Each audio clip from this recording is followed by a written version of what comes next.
பிறந்த என் தாய்மொழியாம் தமிழை வணங்கி நான் இறந்து பிறந்தாலும் மீண்டும் தமிழச்சியாகவே பிறக்க வேண்டும். அதை எல்லாம் வல்ல இறைவன் எனக்கு தந்தரல வேண்டும் என்று கூறி என்ன நீ இதனை பேச்சாளர் பெருமக்களை வணங்கி எதிரிலே அமர்ந்திருந்தாலும் இப்படி அழகா உட்கார்ந்துருக்காங்க பாத்தீங்களா.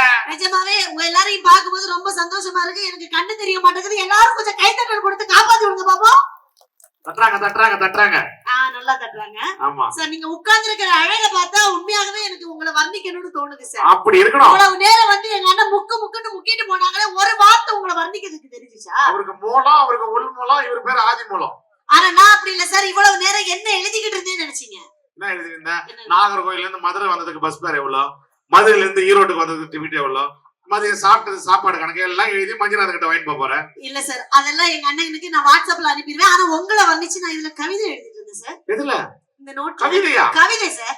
நல்லா உட்கார்ந்துருங்க சார். நல்லா நிமிர்ந்து உட்காருங்க. இவ்வளவுதான் முடியும். உங்களையும் உங்க வயித்தையும் பார்க்கும்போது நிறமாச கர்ப்பிணிய ஷேர்ல சாட்சி போட்ட மாதிரி அப்படியே அழகா உட்கார்ந்துருக்கீங்க. நான் வர்ணிக்கிறேன். நிறமாச கர்ப்பிணிய சாட்சி போட்ட மாதிரி உட்கார்ந்துருக்கீங்க. விட்டா வளகாப்பு பண்ணுவீங்க உங்களுக்கு. போமா. அடுத்த கட்ட நடவடிக்கை அதுதான்.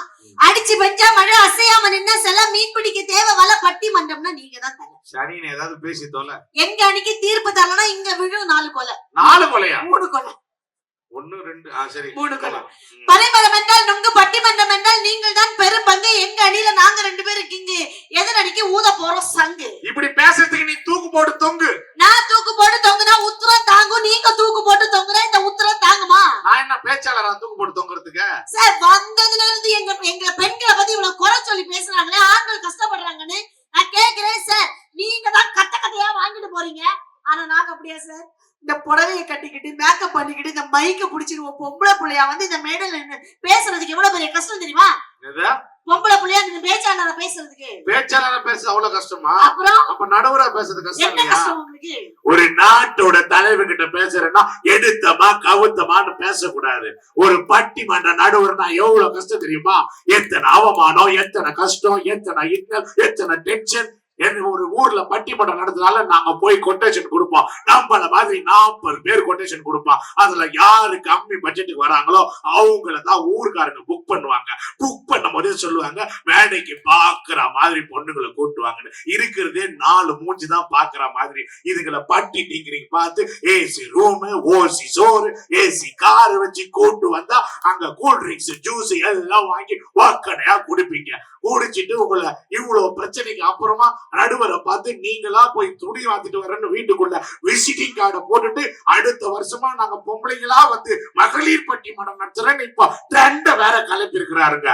ஒரு நாள் நீ பட்டிமன்ற நடுவரா இருந்து பாரு, என் கஷ்டம் எவ்வளவு உனக்கு தெரியும். ஆமா சார், உங்க கஷ்டம் என்னன்னு எனக்கு தெரியுது சார். அதனாலதான் வந்த உடனே நீங்க பேசின உடனே நான் அம்மன் கிட்ட என்ன வேண்டிக்கிட்டேன் தெரியுமா சார்? அடுத்த ஜென்மம்னு எனக்கு ஒண்ணு இருந்துச்சுன்னா இந்த 2 என் வயித்துல வந்து புள்ளையா பிறக்கணும். பாத்தியானே இவ்வளவு நேரம் பொம்பளைகளை திட்டி பேசுனீங்க. இந்த 2 பேரும் அவங்க வயித்துல பிறக்கணும்னு சொன்னாங்க. அதான் தாய்மை உள்ளம். நல்ல கை தருங்க. இல்ல கொஞ்சம் கற்பனை பண்ணி பாரு. இந்தாம் தாண்டி குரு அந்த வயிற்று உள்ள வளர்ந்தா இதுக்கெல்லாம் பால் கொடுக்க கூடாது. பால் டைல தான் கழிச்சு கொடுக்கணும். நிஜமாவே இவங்க 2 பேரும் ஏன் என் வயித்துல வந்து புள்ளையா பிறக்கணும்னு சொன்ன தெரியுமா? அப்பதான் அரை பப்பாளி படத்துல இவங்க சோழிய முடிக்க முடியும். இதுங்களால பெத்தாங்களா இல்ல செஞ்சாங்களான்னு நான் கேக்குறேன். அமேசான்ல ஆர்டர் பண்ணாங்க. அப்படிதான் இருக்குது சார். ஒரு ஆம்பளை புள்ள தன்னுடைய சொந்த கால்ல நிக்கணும்னா ஒரு மனைவிங்கிற ஒரு பெண் பந்தக்கால் வந்துட்டு வரணும் சார். வந்தா பந்தோட்டம் வந்தாதான் சார் சந்தோஷம். இல்லன்னா அவங்களுக்கு எல்லாம் சங்கடம் தான் வரும். வராத போய் எங்க பசங்க சந்தோஷமா இருக்கா கல்யாணம் பண்ணல. கொடுத்த 10 ரூபாயில சிப்ஸ் வாங்கி துண்டுறான். எவ்வளவு ஜாலியா இருக்கிறான் பையன். ஜாலியா இருக்கிறான் சார். வந்த உடனே ஆம்பளைங்க பொம்பளைங்க ஆம்பளைங்களை கை தட்டுங்க, பொம்பளைங்க கை தட்டுங்கன்னு இவ்வளவு வக்கனையா பேசுறீங்களே. இப்ப பாருங்க, பெண்களுக்கு சப்போர்ட் பண்ற பெண்கள் அத்தனை பேரும் கொஞ்சம் ஜோரா கை தட்ட கொடுங்க. ஏங்க மானத்தை வாங்குறீங்க? கோயில் வாசல் உட்காந்து பிச்சை எடுக்கிற மாதிரி கேட்காத. நான் கேட்கட்டா இப்ப கேளுங்க. என்ன எங்க ஆண்கள் எல்லாம் கொஞ்சம் கை தட்டி கொடுங்களா சார்? கைத்தட்டல் சத்தம் அதிகமா வராததுனால எங்க பெண்களுக்கு கைத்தட்ட தெரியாதுன்னு நினைக்காது. எங்க பெண்கள் அவ்வளவு அடக்கமானவங்க. பெண்கள் எல்லாம் அடக்கமானவங்க. பல பேர் அடக்கம் பண்ணவங்க. அடக்கம் பண்ணமா சார்? எங்க பெண்கள் பின்னாடி உட்கார்ந்து இருக்காங்கல்ல, பெண்கள் பக்கமா கொஞ்சம் நடந்து போங்களேன். உதவாங்கிறதுக்கா? இப்ப உதைக்க மாட்டாங்க, முடிஞ்ச பிறகு உதைப்பாங்க. பூ மணக்கும், பொட்டு மணக்கும், ஜவ்வாது மணக்கும், சந்தன மணக்கும், புருஷன் மேல வச்சிருக்கக்கூடிய பாசம் மணக்கும், புள்ளிங்க மேல வச்சிருக்கக்கூடிய நேசம் மணக்கும் சார். இதே உங்க ஆம்பளைங்க பக்கம் கொஞ்சம் நடந்து போய் பாரு. பீடி நாரும், ஆ. சிகரெட் நாரும், ஆ. பான்பராக்கு நாரும், குளிக்க மாட்டான், பல வருஷமா பல்லு தேய்க்க மாட்டான், ஃபுல்லா நாத்தம் முடிச்ச போஸ்டிகளா. ஆம்பளை பக்கம் போனா வேர்வை நாரம், பொம்பளை பக்கம் போனா சென்ட் வாசனை வரும். ஆமா, உழைக்கிற ஆம்பளை உடம்பு நாரத்தான் செய்யும், உட்காந்து ஓசி சோறு தின்ற பெண்களுக்கு உடம்பு மணக்கத்தான் செய்யும். ஓசி சோறு சாப்பிடுறான். சரி நான் கேக்குறேன், நாங்க தான் உட்கார்ந்து ஓசி சோறு சாப்பிடுறோம்ல, பெண்கள் தான் வேண்டாம்ல, பொண்டாட்டி தான் வேண்டாம்ல. மீச வச்ச ஆம்பளை தானே நீங்க? இப்ப ட்ரிம் பண்ணிட்டேன். மீசைய மட்டும் தானே? ஆமா மீச வச்ச ஆம்பளை தானே? ஆமா. எதுக்கு என் பொண்டாட்டி சரியில்ல, என் பொண்டாட்டி சரியில்லைன்னு சொல்லி ஏதோ அந்த அரக்கோணத்துல இருந்து இந்த மேடைக்கு வந்து புலம்புறதுக்கு பதிலா மீச வச்ச ஆம்பளை உங்க பொண்டாட்டி முன்னாடி நின்னு சொல்ல வேண்டியதானே? அங்க சொன்னா சோத்துல விஷம் வச்சிருவாள. தெரியுதுல்ல, அது முடியாம தான் அப்படி ஊர் ஊரா சொல்லிட்டு இருக்கான். தெரியுதுல்ல. அப்புறம் எதுக்கு பொண்டாட்டி வேண்டாம்னு சொல்லிக்கிட்டு 18 வயசு ஆனதும் உங்க முகரக்கட்டை பார்க்க முடியாது, உங்க முகரக்கட்டை ஒரு 10 போட்டோ எடுத்து 10 புரோக்கருக்கு கொடுத்து உங்க ஊர்ல பொண்ணு இருக்கா, உங்க ஊர்ல பொண்ணு இருக்கா, நாகர்கோவில்ல பொண்ணு இருக்கா, இந்த மோனி மாதிரி அழகான பொண்ணு இருக்கான்னு எதுக்கு நீங்க வரீங்க? நாங்க வர்றோம். அப்புறம் நாங்க தான் சரி வெக்கம் மானம் சூடு சரண கெடுத்து உங்க வீட்டுல பொண்ணு இருக்கா, உங்க வீட்டுல பொண்ணு இருக்கான்னு வர்றோம்ல. நீ வீட்டுக்குள்ளே இருக்க வேண்டியதானே? மாப்பிள்ளை தெருவுல வரான்னு சொன்னவனே ஏன் ஜன்னலை திறந்து ஹேன்னு பாக்குற? நாங்க மட்டும் ஆன்னு பாக்கலன்னு வச்சுக்கோங்களேன், காதல் படத்துல வரக்கூடிய பரத் மாதிரி இங்க பைத்தியமா இல்லைங்க. அப்படி உங்களை பார்த்ததுனால தான் 12 மணிக்கு கடை திறந்தோடனே உள்ள வைக்க ஒரு குவார்டர் விட்டு சுத்திருக்கிறான் நம்மால. சார் பெண்களை பத்தி குறை சொல்லாதீங்க சார். ஆ.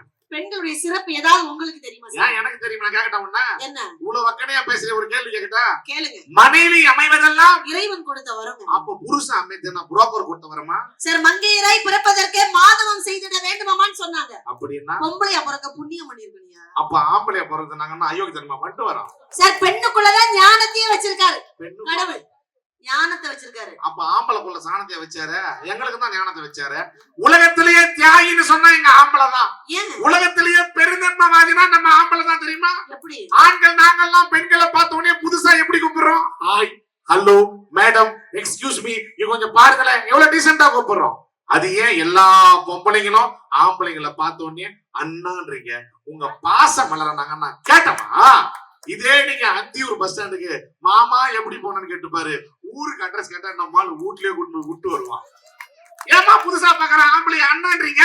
எதுக்கு சார் நாங்க நம்ம எல்லாம் எதுக்கு நம்ம புருஷனை தவிர மத்த ஆம்பளைங்களை எல்லாம் அண்ணான்னு கூப்பிடுறோம்? எங்களுக்கு அண்ணன் இல்ல சார், அதனால நாங்க அண்ணான்னு கூப்பிடுறோம். எங்களுக்கு அண்ணன் இல்ல, அதனால அண்ணான்னு கூப்பிடுறோம். எங்க பசங்களுக்கு தான் பொண்டாட்டி இல்ல, பொண்டாட்டின்னு கூப்பிட்ட ஒத்துக்குவீங்களா நீங்க? ஆனா எங்க பெண்கள் அப்படி இல்ல சார். புருஷனை தவிர வேற எந்த ஒரு ஆம்பளைங்களும் ஏறு எடுத்து பார்க்க மாட்டோம். புருஷனையே நாங்க நினைச்சிட்டு இருப்போம்னா பழச மறக்கலையே. என் பிள்ளைக்கு 14 வயசு ஆகுது சார். நிப்பாட்டு. கல்யாணம் முடிஞ்சு 13 வருஷம், பிள்ளைக்கு 14 வயசா? சார் டங்கு ஸ்லிப் ஆயிடுச்சு சார். உன் வாழ்க்கையே ஸ்லிப் ஆயிடுச்சு. இல்ல சார், இல்ல சார், டங்கு ஸ்லிப் ஆயிடுச்சு சார். சார் ஊரே சிரிக்குது சார். சார் என்ன பொண்ணு பார்க்க வந்தாங்க சார். பொண்ணு பார்க்க வரும்போது மாப்பிள்ளை பையன் கிட்ட ஒரு 1/2 மணி நேரம் பேசணும்னு சொன்னாங்க. மாமா உனக்கு விஷயம் தெரியுமா? சார் இந்த அம்மாவுக்கு கல்யாணம் ஆகி 13 வருஷம், அது பிள்ளைக்கு 14 வயசா? சார் இல்ல சார், சார் டங்கு ஸ்லிப் ஆயிடுச்சு சார். சார் மாப்பிள்ளை கிட்ட 1/2 மணி நேரம் பேசணும்னு எங்க அப்பா கிட்ட பெர்மிஷன் வாங்குறேன். எங்க அப்பா எனக்கு பெர்மிஷன் கொடுத்துட்டாங்க. பொட்டு மாடிக்கு கூட்டிட்டு போனேன். அப்ப என்ன உனக்கு விஷயம் தெரியுமா? இந்த அம்மாவுக்கு கல்யாணம் ஆகி 13 வருஷம், அது பிள்ளைக்கு 14 வயசு. சார் என்ன சார் நீங்க? சார் மாப்பிள்ளைய கூட்டிட்டு மொட்டை மாடிக்கு போனேனா இப்ப தெரிஞ்சு ஏன்டா கல்யாணம் ஆகி 13 வருஷம், பிள்ளைக்கு 14 வயசு? சார் இல்ல சார், இல்ல சார். ஐயோ சார் அவங்க எல்லாம் கணக்கு பார்க்க இல்ல ஆரம்பிச்சிட்டாங்க நீ சார். பேசுமா? நீ சார். ஏமா எனக்கு எதுக்குமா அடுத்து விட்டு கதை? ஆமா சார், நீ நீங்க விட்டு கதை பேச எனக்கு அவசியம். நீங்க நல்லவர் சார். நான் பட்டிமன்ற நடுவர். ஆமா சார். உன் வேலையை நீ பாரு, என் வேலையை நான் ஓகே சார், நான் பாக்குறேன். நீ பாக்குறேன் உன் கதையை பேசினா என்ன கேளுமா? ஏன்னு நீ சார். பேசுமா? சார் மாடிக்கு போய் நின்னு கொஞ்ச நேரம் என் புருஷன் ஆடியோக்காரண்ணா உனக்கு விஷயம் தெரியுமா? சார் இப்பதான் அவ பொண்ணு கல்யாணம் ஆகி 13 வருஷம், அது பிள்ளைக்கு 14 வயசா? என்ன சார், தம்பி காது முடிக்கும் எல்லாருமே, இதெல்லாம் கேட்க கூடாது. காதை முடிக்கணும். நீ வேற கம்முனு வேற. சார் கொஞ்ச நேரம் பேசிக்கிட்டே இருந்தா பாருங்க, இந்த மாப்பிள்ளை பையன் என்கிட்ட சொல்றாரு. கீபோர்டு வாசிக்கிற தம்பி உனக்கு விஷயம் தெரியுமா? அந்த அம்மாவுக்கு கல்யாணம் ஆகி 13 வருஷம், பிள்ளைக்கு 14 வயசா? சார் தப்பு சார், தப்பு சார். நீங்க ரொம்ப நல்லவருன்னு நினைச்சேன் sir. Sorry madam. Sir video வேற போயிட்டு இருக்குது நீங்க சார். பேசுங்க மேடம், நீங்க பேசுங்க மேடம். உங்க கதை எனக்கு எதுக்கு மேடம்? நீங்க பேசுங்க மேடம். நீங்க சார், தலைப்பு பேசுங்க மேடம். அந்த மனுஷன் வந்து என்கிட்ட பேசிட்டே இருந்தாரு பாருங்க. பேசி முடிச்ச எங்க உடனே ஊரு பக்கம்லாம் கல்யாணம் முடிஞ்சு 1 வருஷம் கழிச்சா புள்ள பெத்துக்குவான். ஐயோ சார், ஊர் பெரியவங்க எல்லாம் இருக்கிறாங்க சார். என்ன நினைப்பாங்க சார் என்ன பத்தி? நீ பேசு, எல்லாம் நல்லா தான் நினைக்கிறாங்க உன்னை பத்தி. பேசு சார். பேசிக்கிட்டே இருக்கும்போது பேசி முடிச்ச உடனே ஒருவேளை நாகர்கோவில் பக்கம் கல்யாணத்துக்கு முன்னாடி சார் அப்ப இல்ல சார், அப்படி கிடையாது சார். சரி சரி அதெல்லாம் அப்ப கிடையாது சார். பேசி முடிச்ச உடனே இந்த நீ மனுஷன் பேசுமா, அங்க பேசுமா. நீ பேசி முடிச்ச உடனே இந்த மனுஷன் என்ன பார்த்து ஓ கேமராமேன் அண்ணா, உனக்கு தெரியுமா விஷயம்? ஐயா அண்ணா சும்மா உட்காந்து சிரிச்சிருக்கிறிய. இந்த மாதிரி கல்யாணம் ஆகி 13 வருஷம், பிள்ளைக்கு 14 வயசான. சார் நீங்க சரி என் புருஷன் கேட்டா என்னத்துக்கு ஆகும் என் நிலைமை? என்னடா இது அநியாயமா போச்சு. என்னமோ சொல்லிட்டாங்க. என்னமோ தெரியல. சார் பேசிக்கிட்டே இருக்கும்போது இந்த மனுஷன் என்ன பார்த்து ஒரு வார்த்தை சொன்னாரு சார். யாருமா? என்ன பொண்ணு பார்க்க வந்தார்ல அவங்க தான் நான் ஊரே சொல்லுங்க. என்ன பார்த்து ஒரு வார்த்தை கேட்டாரு. கேட்டாரா? பட்டிமன்றத்துல எல்லாம் நல்லா பாடுறியாமே. உண்டா? ஆமா சார். அதான் இப்படிதான் விட்டு போட்டுக்கிறாங்க. இல்ல சார் ஐடியா தெரியுது எனக்கு. அப்ப இல்ல சார், நல்லா பாடுறியாமே, நீ ஒரு பாட்டு உனக்கு தெரிஞ்ச பாட்டு. தம்பி நாளைக்கு போய் உங்க ஃப்ரெண்டு கிட்ட எல்லாம் சார் சொல்லு. சின்ன பையன் அந்த மேடம் வந்தாங்க, உங்களுக்கு கல்யாணம் ஆகி 13 வருஷம், பிள்ளைக்கு 14 வயசுன்னு சொல்லு. வாய் தவறி வந்துருச்சு சார்.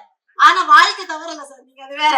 இந்த மனுஷன் என்கிட்ட பாடுன்னு சொன்ன உடனே நான் எனக்கு தெரிஞ்ச மாதிரி ஒரு பாட்டு பாடுறேன். ஆஹா, நல்ல அருமையா பாடினாங்களே, அவங்களுக்கு ஒரு கைத்தட்டல் கொடுக்கலாம்ல. சார் அப்படி கல்யாணமும் முடிஞ்சிருச்சு சார், சந்தோஷமா. கல்யாணம் முடிஞ்ச பிறகு என் புருஷன் கிட்ட கேட்டேன், ஏங்க நீங்க என்ன படிச்சிருக்கீங்கன்னு கேட்டேன். உங்க வீட்டுக்காரர்கிட்ட? ஆமா. TFIAS னு சொன்னாரு. உங்க வீட்டுக்காரா? ஆமா சார். TFIAS? ஆமா சார். TF என்ன தெரியுமா? தமிழ்நாடு ஃபாரஸ்ட். IAS னா இந்தியன் அட்மினிஸ்ட்ரேட்டிவ் சர்வீஸ். ஆமா சார். அப்ப உங்க வீட்டுக்காரர் வனத்துறை கலெக்டரா? ஆமா சார். சல்யூட் பண்ணுங்க சார். அவனுக்கு நாங்க சல்யூட் வைக்கணும். கல்யாணம் ஆகி 13 வருஷம், பிள்ளைக்கு 14. மான கட்டணும். நானும் நீங்க சொன்ன விளக்கம் தான் நினைச்சுக்கிட்டு ரொம்ப சந்தோஷப்படுறேன். இந்த மனசு சொல்றாரு ரொம்ப சந்தோஷப்படாதடி, TFIAS னா 10th ஃபெயில் இன் ஆல் சப்ஜெக்ட்னு சொன்னா பாருங்க, என் தலையில இடியே விழுந்துருச்சு சார். ஆனா நான் நினைச்சிருந்தா 10ஆம் கிளாஸ் படிக்கும் போது என் பின்னாடியே வந்து அந்த பத்மராஜ் நினைச்சிருக்கலாம். 11 படிக்கும் போது ஐஸ்கிரீம் எல்லாம் வாங்கி கொடுத்தானே அந்த ஐயப்பனை நினைச்சிருக்கலாம். 12 படிக்கும் போது கடல் எல்லாம் வாங்கி கொடுத்தானே அந்த கணேசன் நினைச்சிருக்கலாம். ஆனா நீங்க தொட்டு தாலி கட்டின ஒரு பாவத்துக்காக இப்பாட்டு எந்த பொம்பளை பார்த்தாலும் யாரா இருந்தாலும் தொட்டு தாலி கட்டின பாவத்துக்கு தொட்டு தாலி, ஏமா தொடாம தாலி கட்டின ஒரு குச்சியில கட்டி தூக்கியா போட முடியும்? அதுவும் 3 முடிச்சு போட்ட பாவத்துக்கு 3 முடிச்சுதான். இங்க இருக்கிற ஒட்டுமொத்த ஆண்கள் கல்யாணம் கிட்ட கேக்குறேன், அவங்க பொண்டாட்டிக்கு சத்தியமா நான் தான் 3 முடிச்சு போட்டேன்றவங்க ஒரு 10 பேர் கை தூங்க பாக்கலாம். முடிச்சுதான் நாம போட்டோம். எவ புடுங்குனா எவ கட்டினான்னு யாருக்குமே தெரியல. கடைசி வரைக்கும் எவ்வளவோ போட்ட முடிச்சுக்கு நாம முடிச்சவையா வாழ்ந்துகிட்டு இருக்கிறோம். கரெக்டா? நம்ம அக்கா தங்கச்சி, நம்ம சித்தப்பா பெரியம்மா போட்டதுக்கெல்லாம் நாம வாழ்ந்துகிட்டு இருக்கோம். நீங்க போட்டு என்ன பண்ண எப்ப பார்த்தாலும் எந்த வீட்டுல சண்டை வரட்டுமே. ஒரு புருஷனுக்கு பொண்டாட்டிக்கு சண்டை வந்தா, போராட்டம் வந்தா போதும், உடனே பொம்பளைங்க சொல்றது. எல்லார் வீட்லயும் சொல்லுவாங்க. உங்க வீட்டுல சொல்லிருப்பாங்க, உங்க வீட்டுல சொல்லிருப்பாங்க, உங்க வீட்டுல சொல்லிருப்பாங்க. ஏன் இந்த ஐயாங்கெல்லாம் உட்காந்துருக்காங்களா, அவங்க வீட்டுல சண்டை வந்திருக்கும். எல்லா வீட்லயும் இந்த பொம்பளைங்க இந்த வார்த்தை சொல்லிருப்பாங்க. தெரியுமா? என்ன? எல்லார் வீட்லயும் பார், நானா இருக்கவே உங்ககிட்ட குப்பை கொட்டுறேன், வேற எவள்னா தான் எப்போ அத்துக்கிட்டு போயிருப்பான். எல்லார் வீட்லயும் இது சொல்றீங்களா? அப்ப யார் தான் குப்பை கொட்டுறது? ஆமா சார், ஆமா சார், அப்படிதான் சார் கேட்போம். ஏன்னா அவ்வளவு கஷ்டப்படுத்துறீங்க நீங்க. சார் நான் ஒரு டீச்சர் சார், நான் ஒரு டீச்சர். நான் இப்ப இந்த மேடையில இருந்து சொல்றேன். ஆமா சார். உனக்கு விஷயம் தெரியுமா? என்ன? நாகர்கோயிலுக்கு ஒரு 10வது படிக்கிற பையன் டீச்சரை உஷாரு பண்ணி இட்டு ஓடியாட்டான் சார். அந்த டீச்சர் நான் கிடையாது சார். கடைசியில தமிழ்நாடு முழுக்க அவங்கள தாண்டாங்க. 6 மாசம் கழிச்சு பாண்டிச்சேரியில புடிச்சிட்டாங்க அவங்கள. ஐயோ, அங்கதான் ரூம் போட்டு தங்கி இருந்தாங்க. அப்படியா? அதுக்கப்புறம் அந்த பையனையும் அந்த டீச்சரையும் பிரிச்சு ஊருக்கு இட்டு போயிட்டாங்க. 6 மாசமா இங்க இருந்தாங்கல்ல, ஊருக்கு போனோன்னு டீச்சர் 3 மாசமா. ஐயோ சார், என்ன பாடுபடுத்துறீங்க? நான் விளையாட்டுக்கு சொல்லல, நடந்த செய்தி இது. அதனால டீச்சரா இருக்கிற உஷாரா இருக்கு. இல்ல சார், நான் அந்த மாதிரி டீச்சர் எல்லாம் கிடையாது. இன்னொன்னு நான் பாண்டிச்சேரிக்கு எல்லாம் போனதே கிடையாது. அதான் எனக்கு தெரியுமே. உனக்கு கல்யாணம் ஆகி 13 வருஷம், பிள்ளைக்கு 14 வயசு. சார் நான் ஒரு டீச்சரா சொல்றேன், இங்க இருக்கக்கூடிய தமிழ்நாட்டுல இருக்கக்கூடிய அத்தனை ஒயிட் சபை இழுத்து மூடணும் சார். அதான் ஒயிட் சபை இழுத்து மூடணும். ஹலோ, எக்ஸ்கியூஸ் மீ டீச்சர், இங்க பாருங்க, இங்க பாருங்க. ஒட்டு மொத்தமா மேடையில வந்து இது பாருங்க, எங்க அண்ணன் எவ்வளவு கஷ்டப்படுறாரு. வயிறு ஏறி இருப்பாங்க. இந்த மாதிரி எல்லாம் பேசக்கூடாது மேடம். ஏன் ஒயின் ஷாப் இழுத்து கூட சொல்றீங்க? அவ்வளவு குடியா இருந்தாலும் அவ்வளவு பிரச்சனைங்க. குடிக்கிறது உங்களுக்கு பிடிக்கல? ஆமா. எக்ஸ்கியூஸ் மீ, எங்களுக்கு கூட்டா படிக்கிறதுக்கு பிடிக்கல, நாங்க பள்ளிக்கூடத்தை இழுத்து போடுங்க நீங்க நான் கேக்குறோமா? உங்களுக்கு குடிக்கிறதுக்கு பிடிக்கலன்னா ஏமா ஒயின் ஷாப் இழுத்து போட சொல்றீங்க? இழுத்து போட சொல்றீங்க? அவரு கேட்டாரு பாரு. அவ்வளவு பிரச்சனை குடுக்குறீங்க. அவ்வளவு டீடைலா போக வேணாம். நம்ம அவ்வளவு பிரச்சனை நீங்க குடுக்குறீங்களா சார்? அவ்வளவு ஒரு சரக்கு அடிக்கிறது அவ்வளவு ஈஸி நினைக்கிறியா? என்ன? அந்த குவாட்டரை வாங்கி உடைச்சு அப்படி ஊத்தி அந்த தண்ணியை மிக்ஸ் பண்ணி அப்படி விட்டு இறக்கும் போது தொண்டையை அறுத்துக்கிட்டு இறங்கும். அப்போ அவ்வளோன்னு ஊறுகாய் தொட்டதான் அப்படி நிற்கும். இவ்வளவு கஷ்டப்பட்டு தினமும் குடிக்கிறியா? சொல்லையா சொல்லு. எவ்வளவு கஷ்டப்பட்டு குடிக்கிறான் ஆம்பளை. அதை விட்டு இப்படி கஷ்டப்பட்டு குடிக்கிற ஆம்பளைக்கு மரியாதை தரீங்களா? முதல்ல மரியாதை குடிகார நாயே, குடிகாரம் போற மாதிரி குஷ்டு கோயில இருக்கிற மாதிரி அப்படின்னு பேசுறீங்க. ஒரு மரியாதை இருக்க ஆம்பளைங்க? என்ன நான் மரியாதை? கேக்குறேன், நல்லா பாருங்க. ஒருத்தர் வக்கீலுக்கு படிச்சிருக்காரு சார், ஆமா. அவர் பிஏபிஎல் படிச்சிருக்காரு. நம்ம ஊர் திருவிழாக்கு வராருன்னா பேரு போட்டீங்கன்னா வடக்கறிஞர்னு போடுறீங்க. ஒருத்தர் எம்பிபிஎஸ் டாக்டருக்கு படிக்கிறாரு, நம்ம ஊருக்கு வந்தா மருத்துவர்னு போடுறீங்க. அதே ஒருத்தர் குடிச்சிட்டு வர்றாருன்னா குடிகார நாயன்னு சொல்றீங்க. ஒரு வடக்கறிஞருக்கும் ஒரு மருத்துவருக்கும் கொடுக்கிற மரியாதையை ஏமா குடிகாரனுக்கு கொடுக்க மாட்டீங்க? சார் என்ன பேசுறீங்க? யாருக்கு மரியாதை கொடுக்கணும்? அவங்க எல்லாம் கவர்மெண்ட் ஸ்டாஃப். நாங்க ஸ்டாப் பண்ணா கவர்மெண்ட்டுக்கே ஆப்பு. கவர்மெண்ட்டுக்கு சாராயம் குடிச்சாக்கா அட சங்கீதம் தேனா வரும்.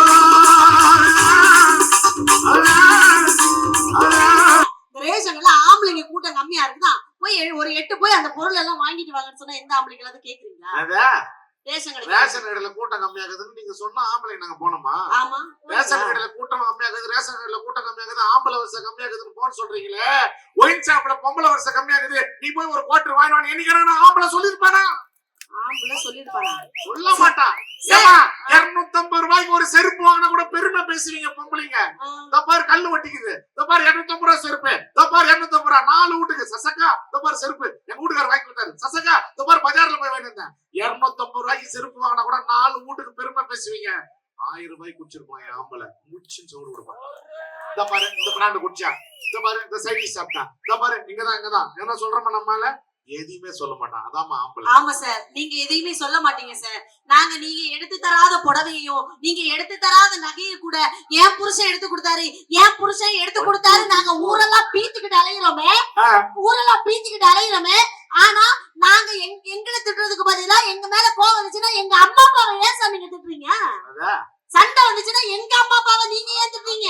என்ன மேடம் இது கூட தெரியாம இருக்கீங்க? என்ன இப்போ ஒரு கம்பெனில இருந்து ஃப்ரிட்ஜ் வாங்குறோம், சரி அந்த ஃப்ரிட்ஜ் சரியில்லைன்னா யாரை திட்டுவான்? கம்பெனிக்காரனை திட்டுவான். அந்த போன் வாங்குறோம், திடீர்னு டிஸ்பிளே போயிட்டு யாரை திட்டுவான்? கம்பெனிக்காரனை திட்டுவான். நீ சரியில்லைன்னா உன்னை ப்ரொடக்ஷன் பண்ண உங்க அப்பா அம்மாவை திட்டுவாங்க, வேற யாரை திட்டுவாங்க? ப்ரொடக்ஷன் பண்ண அம்மா அப்பாவை திட்டுவாங்க. அவங்களதான் திட்டுனா சார், நீங்க எங்க அம்மா அப்பாவை திட்டுறீங்கல்ல, 30 வருஷம் தருதலையா நீங்க எல்லாம் இருக்கிறீங்க. 30 வருஷம் தருதலையா இருக்கக்கூடிய உங்களை எங்க தலையில கட்டி வச்சுக்கிட்டு பொண்டாட்டி வந்த உடனே எல்லாம் சரியாயிரும், பொண்டாட்டி வந்த உடனே எல்லாம் சரியாயிரும் சொல்றாங்களே. நீங்க பண்ற சேட்டைகளா உங்க அம்மா அப்பாவை திட்டுறதுக்கு எங்களுக்கு எவ்வளவு நேரம் ஆகும்? ஆனா நாங்க அப்படி கிடையாது சார். நீங்க திட்டுறதே இல்ல எங்க அப்பா அம்மாவை. திட்ட மாட்டோம் சார். திட்டவே மாட்டீங்க. ஏன் தெரியுமா சார்? போன வாரம் என் பொண்டாட்டி கிட்ட வந்து ஒரே ஒரு வார்த்தை தான் கேட்டேன்.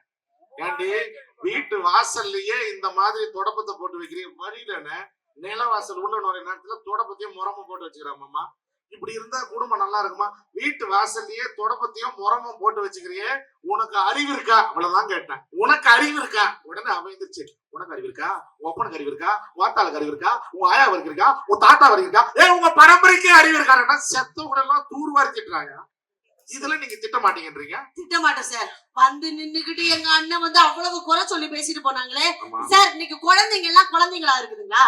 பிள்ளைங்க எல்லாம் சார், உலகத்திலே யாருக்குமே எத்தனையோ வீடுகள்ல அடுக்கி வச்ச பொருட்களை கலைச்சு போடுறதுக்கு ஒரு குழந்தை இருக்காதான்னு ஏங்கக்கூடிய நேரத்துல நமக்கெல்லாம் கடவுள் அழகான குழந்தைகளை கொடுத்துருக்காங்கன்னா அதுதாங்க பெரிய செலவு. இதுக்கெல்லாம் நீங்க கைத்தடி காப்பாத்தி விடணும். சும்மா வேணும் பாத்துக்கிட்டே இருந்தா சார். எனக்கு கல்யாணம் சார், எனக்கு ஒரு பையன் இருக்கிறான் சார். என் கல்யாணம் முடிஞ்ச விஷயத்த சொல்ல மாட்டேன். அதான் எங்களுக்கு தெரியுமே. உனக்கு கல்யாணம் 13 வருஷம், பிள்ளைக்கு 14 வயசுங்க சார். 12 வயசுல இறங்கி போயா? நீ இறங்கி போனா உன்கிட்ட வந்து நாகர்கோயில் மோனிஷன் எல்லாம் யாரும் கூட மாட்டாங்க. அது அந்த பொண்ணு பார்த்து வர்ற கல்யாணம் 13 வருஷமா, பிள்ளைக்கு 14 வயசு அப்படிதான் சொல்ல போறாங்க ஒண்ணு சார். 12 வயசுல எனக்கு ஒரு பையன் இருக்கா சார். என்னுடைய மாவட்டம் கன்னியாகுமரி மாவட்டம். நான் என் புருஷனுக்கு சனிக்கிழமை ஞாயிற்றுக்கிழமை லீவ் இருந்துச்சுன்னு வைங்களேன், என் புருஷன் என் புள்ள நானு பீச்சுக்கு போயிருவோம். விவேகானந்தர் சிலை, திருவள்ளுவர் சிலை, விவேகானந்தர் மண்டபம் எல்லாம் பாக்க போயிருவோமா. போகும்போது என் பையனுக்கு ஒரு ஐஸ்கிரீம் வாங்கி கொடுத்தேன் சார். என் பையன் அப்படி பராக்கு பாத்துக்கிட்டே சாப்பிட்டுட்டே வந்தா பாருங்க, கீழே ஒரு சின்ன கல் இருந்திருக்கு, அதை பாக்கல. கால் தட்டி கையில இருந்து ஐஸ்கிரீம் மண்ணுல விழுந்துருச்சு சார். ஓடி போய் என் பையன் எடுக்க போனான். ஐயோன்ட்டு ஓடி போய் எடுக்க போனா பாருங்க, என் புள்ளையோட கைய புடிச்சுக்கிட்டேன். அறிவு இருக்காடா உனக்கு? புள்ளையா அறிவு இருக்காடா உனக்கு? கீழே விழுந்த ஐஸ்கிரீம் இப்ப எடுக்க போறியாடா? வாடா அம்மா உனக்கு வேற ஐஸ்கிரீம் வாங்கி தரேன்னு அழுதுகிட்டே வந்தான். ஒரு 10 அடி தான் சார் தள்ளி போயிருப்போம். ஒரு சின்ன பள்ளத்துல என் புருஷன் காலை வச்சாரு பாருங்க, என் புருஷன் கீழே விழுந்துட்டாரு. ஐயோ இப்ப என் புருஷன்லாம் விழுந்துட்டாரு, தூக்க போறேன். இப்ப என் புள்ள என் கைய புடிச்சுக்கிட்டு அறிவில்ல உனக்கு? கீழே விழுந்த அப்பாவை போய் தூக்க போறிய, வாமா வேற அப்பா வாங்கிக்கலாம்னு சொல்றான் சார். பயங்கரமான ஆளா இருப்பான். விநாயக சதுர்த்தி வந்துச்சுல்ல, என் புள்ள ஓடி வந்தா நான் பட்டிமன்றத்துக்கு கிளம்பி நிக்கிறேன். அம்மா பக்கத்து வீட்டு சுரேஷ் வீட்டுல சுண்டல் வச்சிருக்கு, கொண்டக்கடலை வச்சிருக்கு, லட்டு வச்சிருக்கு, சாக்லேட் வச்சிருக்கு, சக்கரை பொங்கல் வச்சிருக்கு, நம்ம வீட்டுல ஏமா வைக்கலன்னு கேட்டான். நான் சொன்னேன், எதுக்குடா தனியா ஒரு 3000 ரூபாய் 4000 ரூபாய் கொடுத்து தனியா ஒரு புள்ளையார வாங்கி வைக்கிறதுக்கு பதிலா உங்க அப்பா தொந்தியும் தொப்பையுமா புள்ளையார் மாதிரி தான் இருக்கிறாரு, வாடா கால்ல விழுந்து ஆசீர்வாதம் வாங்கிட்டு. வீட்டுக்காரர் அப்படிதான் இருப்பாரா? வாடா கால்ல விழுந்து ஆசீர்வாதம் வாங்கிட்டு ஆளுக்கு 500 ரூபாய் ஆட்டைய போடலாங்கிறேன். என் பிள்ளை கேக்குறான், அம்மா 3வது நாள் புள்ளையார கொண்டு கடல்ல கரைப்பாங்களே நம்ம அப்பா. நல்ல வேலை இது எங்க வீட்டுல சொல்ல. நீ எங்க நீங்க மனசுல நினைச்சு இதை வேண்டிக்கிட்டீங்கன்னா, நீங்க கடவுளை நினைச்சு வேண்டிக்கிட்டு நம்ம ராஜராஜேஸ்வரி அம்மா கிட்ட போய் வேண்டதா அது உங்களுக்கு நடக்கும். ஒருவேளை அப்படி நீங்க வேண்டது நடக்கலன்னு வச்சுங்களேன், நான் திருச்செங்கோட்டுல ஒரு கோயில் அட்ரஸ் தரேன் சார். அந்த கோயில் அட்ரஸ்ல போயிட்டு நீங்க அந்த கோயிலுக்கு போய் கணவன மனைவியுமா சேர்ந்து அந்த கோயில் குளத்துல 1 ரூபாய் போட்டு வந்தீங்கன்னா நிச்சயமா அடுத்த 6 மாசத்துல நீங்க மனசுல நினைக்கிறது நடக்கும். அப்படி சக்தி வாய்ந்த கோயில் திருச்செங்கோட்டுல எனக்கு தெரிஞ்ச கோயில் இருக்கு, நான் அட்ரஸ் தரேன். இப்படிதான் நீங்க கேட்ட மாதிரிதான் சேலத்துல போன மாசம் பேசும்போது கூட்டத்துல இருந்து கணவன் மனைவி வந்து நின்று, என்னது இந்த திருச்செங்கோட்டுல கோயிலா, அட்ரஸ் கொடுங்க சார், நாளைக்கே நாங்க போறோம், வேண்டுதல் பாக்கி இருக்குன்னு கேட்டாரு. ஆசையா கேக்குறாருன்னு அட்ரஸ் கொடுத்தேன். இவனும் அவங்க பொண்டாட்டியும் மறுநாளே கோயிலுக்கு போனாங்க. இவன் கோயில்ல போய் குளத்தாண்ட நின்னுக்கிட்டு மனசுல நினைச்சதை வேண்டிக்கிட்டு கோயில் குளத்துல 1 ரூபாய் போட்டான். அந்த அம்மாவும் அதே மாதிரி அவன் பொண்டாட்டி மனசுல நினைச்சது வேண்டிக்கிட்டு கோயில் குளத்துல 1 ரூபாய் போடலான்னு போனாங்க பாருங்க, கால் தடுக்கி குளத்துல விழுந்துட்டாங்க. இவன் சொல்றான், என்ன 6 மாசம் ஆகும்னாங்க, அதுக்குள்ள நடக்குது. அப்ப அவன் எதை வேண்டிக்கிறான் பாருங்க, எப்படா தாட் போட்டு தரலான்னு முடிவு பண்ணிட்டு இருக்கான். ஆமா சார். ஆனா எங்க பெண்கள் எல்லாம் ரொம்ப புத்திசாலி. எப்படி தெரியுமா? என் புருஷன் எப்படி நல்லவரா இருக்கிறாரா இல்ல ஏதாவது கனெக்ஷன் வச்சிருக்காரான்னு ஒரு செருப்பு வச்சே கண்டுபிடிச்சிருவோம் சார். செருப்பு வச்சு சார். செருப்பு வச்சு எப்படி கண்டுபிடிப்பீங்க? ஆமா சார். என் புருஷனுடைய செருப்பு என் வீட்டுல இருந்துச்சுன்னு வைங்களேன், வாசப்படியில, அவர் கரெக்டா இருக்கிறாருன்னு அர்த்தம். சரி. எதிர்த்த வீட்டுல இருந்துச்சுன்னா அவர் கரெக்ட் பண்ணிக்கிட்டு இருக்காருன்னு அர்த்தம். எப்ப பார்த்தாலும் அப்படிதான் ஆம்பளைங்க தப்பா நினைக்கிறீங்க. என்ன சார் நியாயம் இதெல்லாம்? செருப்பு நம்ம வீட்டுல இருந்தா கரெக்டா இருக்கிறாருன்னு அர்த்தமா, எழுத்து வீட்டுக்கு போனா கரெக்ட் பண்ணுகிறாருன்னு அர்த்தமா? ஏமா எழுத்து வீட்டுக்கு போட்டு எதுக்கு செருப்பு இல்லாம அப்படியே போய் வருவாங்க? அது இருந்தாலும் செருப்பு ஒரு நாய்க்கு தான் தூக்கி போட்டிருக்கா. நாய் டெய்லியுமா எடுத்துட்டு போகுது, அதுக்காக நாங்க மட்டும் டெய்லியுமா போய் வருவோம்? கூப்பிடும் போது தான் அப்படி போயிட்டு வருவாங்க. அது உங்களுக்கு தெரியாது. கம்ப்யூட்டர் யூடியூப்ல எடுக்கிறாங்கன்னா சொல்லி போடுங்க எல்லாத்தையும். நான் அது போயிட்டு அமைதியாங்கிறேன். அப்படியா? ஆனா வாழ்க்கை ரொம்ப சந்தோஷங்க. கணவன் மனைவிக்குள்ள எவ்வளவு பிரச்சனைகள் வந்தா பிரச்சனை, கணவன் மனைவி கல்யாண வாழ்க்கையே பிரச்சனைன்னு அண்ணன் சொல்றாரு, நானும் சொல்றேன். என்ன பிரச்சனை உங்களுக்கு? கல்யாண வாழ்க்கை எனக்கு புரியல மேடம். புரியல, நான் சொல்லி தரேன் சார். நான் உங்களுக்கு சொல்றேன் சார். கரெக்டா சொல்லி தரீங்களா? கரெக்டா சொல்லி தரேன் சார். இதெல்லாம் கரெக்டா சொல்றீங்களே. உங்களுக்கு கல்யாணம் ஆகி 13 வருஷம், புள்ளிக்கு 14 வயசு, அங்க கோட்டை விட்டீங்களே மேடம். சார் நான் இப்ப சொல்றேன் சார், இத நோட் பண்ணிக்கோங்க சார். சொல்லுங்க மேடம். கணவன் மனைவி வாழ்க்கைங்கிறது ஒரு மெல்லிசான கோடு சார். என்னது மெல்லிசான கோடு? அத கொஞ்சம் பெருசா தான் போடு சார். அது கடவுள் அமைச்சு கொடுத்த மேடை. அதுதான்மா எங்களுக்கு கட்டி வச்ச பாடை சார். அது 1000 காலத்து பயிர். அத நினைச்சா தான் பத்திருதியா வயிறு சார். கல்யாணத்துக்கு முன்னாடி ஒவ்வொரு ஆம்பளை பசங்களும் கட்டுத்தறி கால. கல்யாணத்துக்கு முன்னாடி பசங்க எல்லாம் கட்டுத்தறி கால. கல்யாணத்துக்கு அப்புறம் பாக்க போறீங்களா வேற ஒரு ஆளை? எவளையா பார்த்த போதும் அவளையும் பாக்குறேன், இவளையும் பாக்குறேன், ஏன் உங்க மாமா பொண்ணு உங்ககிட்டயே பேசுறா அப்படின்னு கேக்குறீங்க. ஆமா சார். கல்யாணத்துக்கு பின்னாடி உங்க மனைவி தான் உங்களுக்கு காவல், தெரியுமா? மனைவி தான் உங்களுக்கு காவல். அதுதான்மா சுடுகாட்டுல மந்திரிச்சு விட்டு ஏவன். ராத்திரி 12 மணிக்கு செல்போன்ல பேட்டரி ஃபுல் மெசேஜ் வந்தா கூட எவ்வளவு பியூட்டிஃபுல்னு அனுப்புறாளேன்னு எட்டி பாக்குறான். அந்த மாதிரி எங்களை 24 hours ஓடவும் முடியாது ஒளியவும் முடியாதுன்னு வாட்ச் பண்ணிட்டே இருக்காங்கம்மா. சார் என்ன கூப்பிட்டு வச்சு கலாய்க்கிறீங்களா நீங்க? உன்னை கூப்பிட்டது கலாய்க்கிறதுக்கு தாமா சார். கல்யாணம்லாம் எப்படி இருக்கு தெரியுமா? கூப்பிட்டா மலர் தேடி வந்து வரும், தேதி குறிப்பிட்டா கொய்யாவை கிளிகள் கொத்தும், சிந்தித்தால் வருகின்ற கவிதை போலே கண்கள் சந்தித்தால் வர வேண்டும் உண்மை காதல்.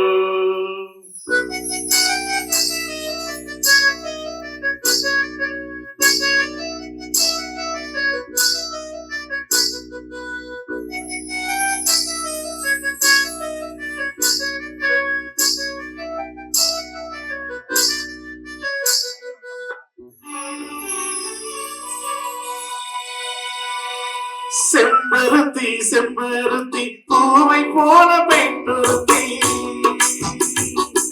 காதலன தேடி வந்தால் கண்ணீர் வண்டு மை எழுதி மேலும் வீடு மாடுகின்ற சூழ்நிலைதான் மீண்டும் மீண்டும் நாம்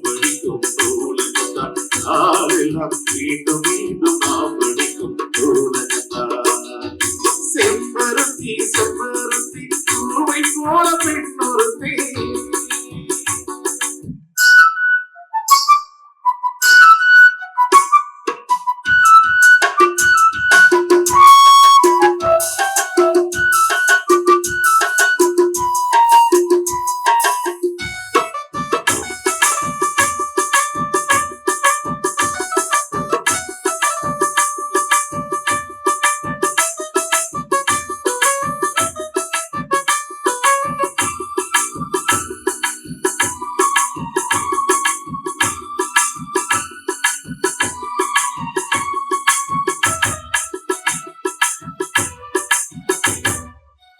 பள்ளிகளை நான் தானே பாகிசத பொம்பேனே கல்வி போல் காதலை கற்றுத்தர வந்தேனே.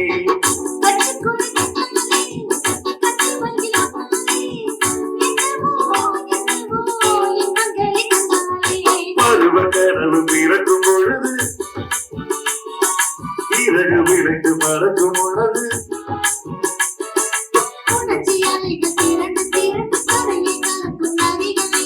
இமைதானே கண்ணில் சேர்ந்தது இந்த இளநீச்சம் உன்னை சேர்ந்தது. செம்பருத்தி செம்பருத்தி பூவை போல பெண்ணொருத்தி. ஆகவே நடுவர் அவர்களே, அது வரைக்கும் ஆம்பளை பிள்ளைங்க எல்லாம் தருதலைகளா முனிசிபாலிட்டி மாதிரி இருப்பாங்க. ஆனா கல்யாணம் முடிஞ்ச பிறகுதான் அவங்களுக்கு ஒரு பெர்சனாலிட்டியே வருதுன்னா வாழ்க்கைங்கிறது அவ்வளவு பூந்தோட்டமா இருக்குதா இல்லையாங்க? தெருவாளர்களை கூட திருவாளர்களை ஆக்குறது யாரு தெரியுமா? யார்? கல்யாணம் தான் சார்.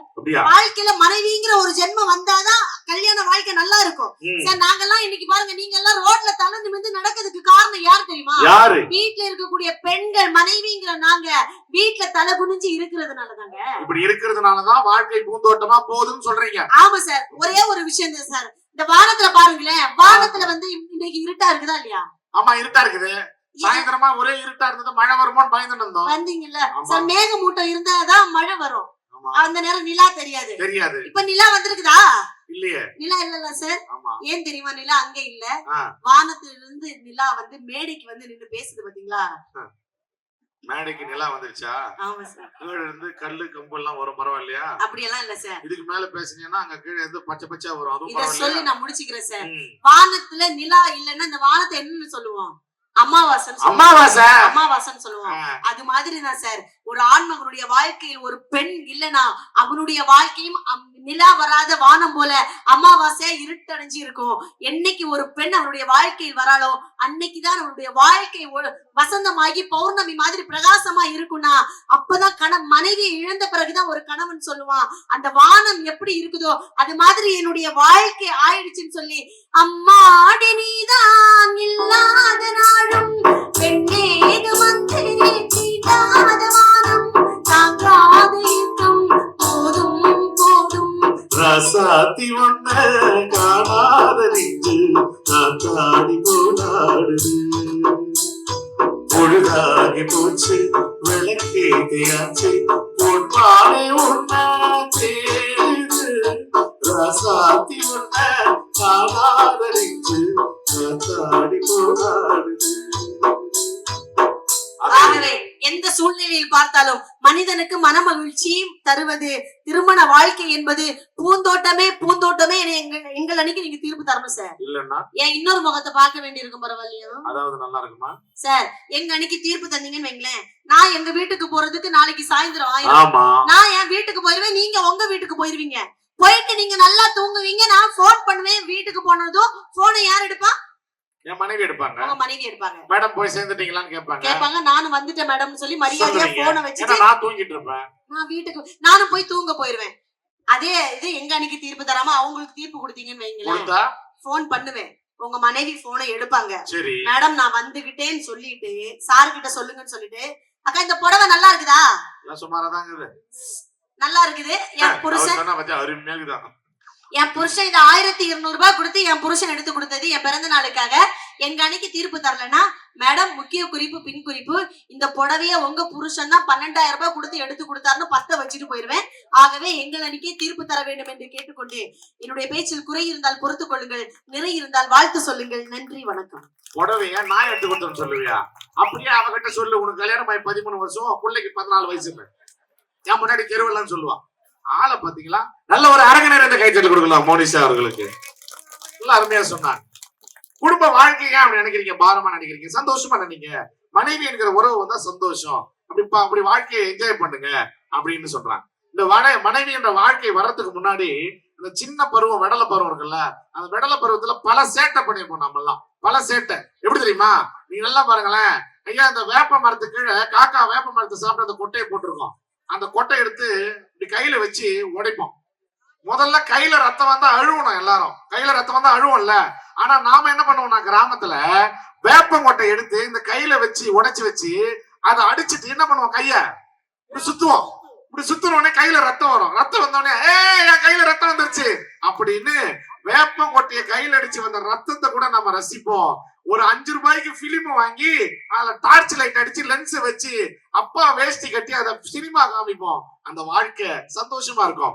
வேப்பங்கொட்டை அடிச்சு வந்த ரத்தம் ராசிச்சா, பத்தி குச்சி அடிக்கி கணக்கு பாடம் படிச்சா, தண்ணி இல்ல ஆட்டில் கிட்டு புல்லு ஆடினோ, அண்டவாள மேல காச வச்சு ரோலச்சா, 5 வயசு மவாகி அப்பாவோட வெட்டியில கண்ணாடி லென்ஸ வச்சு சினிமா காமிச்சோ, அண்ணாச்சி கடையில நான் எண்ணையில நீ குறிச்ச அருணாக்கு மாறி சொத்த நாம அடிச்சோ, ஒட்டு காட்டி பொழுதெல்லாம் ஒட்டு போட்டு தீரிச்சோ, வெயில தவிர வாழ்க்கையில வீடு அறிச்சோ, வெயிலோடு விளையாடி வெயிலோடு உறவாடி வெயிலோடு மல்லு கட்டி அத்தம் போட்டோமே, அண்டூரோ நரையூரோ நடுவேல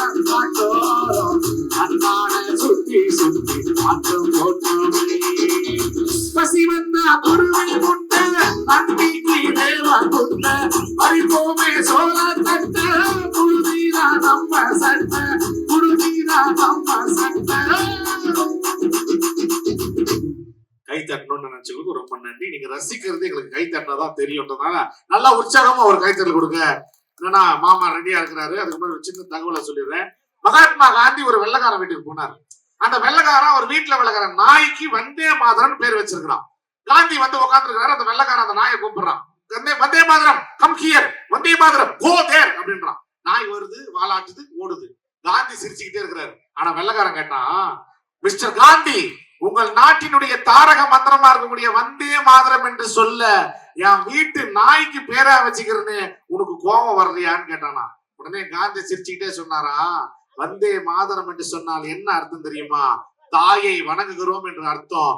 உன் தாய் இந்த நாய் தானே எனக்கு எப்பதான்டா தெரியுறாரு. பிடிச்சாரா ஒரு அடியில. மகாத்மா காந்தி இந்த நாட்டுக்காக கஷ்டப்பட்டார். நாம காந்தி படம் போட்ட நோட்டுக்காக கஷ்டப்படுறோம். இவங்க புருஷன் சம்பாதிச்சு வந்து கொடுத்துட்டா பூந்தோட்டம் சந்தோஷம் இவங்க சொல்றாங்க. சம்பாதிக்கிறதே போராட்டம் நாம சொல்றோம். அந்த போராட்டத்தை சொல்வதற்காக என் அன்பு மாமா விஜய் டிவி கலக்க போவது யாரு புகழ். இன்னைக்கு இவர் மூலமா பல குடும்பங்கள் பிழைத்து கொண்டிருக்கிறது. அதில் எங்கள் குடும்பங்களும் ஒன்று என்று சொல்லி அவரை அருமையாக அவர் கைத்தட்டலோடு மேடை கேட்டுக்கிறோம்.